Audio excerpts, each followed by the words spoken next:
PCOS आजभोलि हजुरहरूले PCOS भनेर त जताततै सुन्नु नै भएको छ होला, तर एक्ज्याक्ट PCOS भनेको चाहिँ के रहेछ त?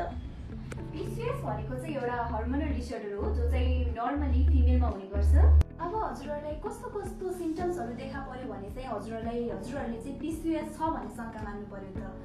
जस्तै कि अब PCOS मा चाहिँ कस्तो कस्तो सिम्पटम्सहरू देखिन्छ भन्दाखेरि यसमा चाहिँ हजुरको हेयर लसहरू हुने, फेस र बडीमा चाहिँ अनवान्टेड हेयरहरू ग्रोथ हुने, फेसमा एक्नेहरू आउने, ब्रेस्ट पेनहरू हुने, अनि त्यस्तै लगायत हजुरको इरेगुलर पिरियड्सहरू हुने, अनि हजुरको स्किन कलर, स्किन टोनहरू अलिकति ब्ल्याक हुने, त्यस्तो हजुरहरूले यसमा कुनै पनि यस्तो सिम्पटम्सहरू देख्नु भयो भनेपछि हजुरहरूले PCOS को जाँच गराउन सक्नुहुन्छ।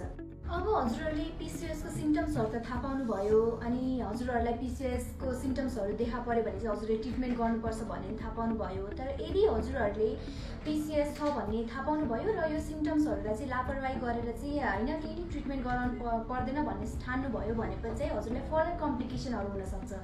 जस्तै कि हजुरहरूलाई युट्राइन क्यान्सरहरू हुनसक्छ, अनि हजुरको इन्फर्टिलिटी हुनसक्छ। हजुरहरूले फ्यामिली प्लानिङ गर्न खोज्नुभयो तर पनि हजुरको फर्टिलिटी चाहिँ हुँदैन, अनि हजुरहरूलाई टाइप 2 डायबिटिजहरू हुनसक्छ, हजुरको ब्लड प्रेसर हाई हुनसक्छ, एन्जाइटी, डिप्रेसन, स्लिप डिसअर्डरहरू धेरै कम्प्लिकेसनहरू हजुरलाई हुनसक्छ। त्यही भएर चाहिँ बेलैमा जाँच गराउनुहोस् र आफूलाई PCOSबाट चाहिँ बचाउनुहोस्। हजुरलाई यसको बारेमा फेरि पनि केही फर्दर इन्फर्मेसनहरू चाहिन्छ भनेपछि चाहिँ हाम्रो क्लिनिक चाहिँ दिल्ली बजार पिपलगोटमा रहेको छ, साइलेन्ट केयर सोल्युसन। हाम्रो यहाँ चाहिँ senior doctor gynaecologist doctor Rashmi बास्ताकोटी हुनुहुन्छ। हजुर डाक्टरलाई आएर भेट्न सक्नुहुन्छ। हाम्रो क्लिनिक चाहिँ मर्निङ 8 to इभिनिङ 8 सम्म खुला हुन्छ। Thank you.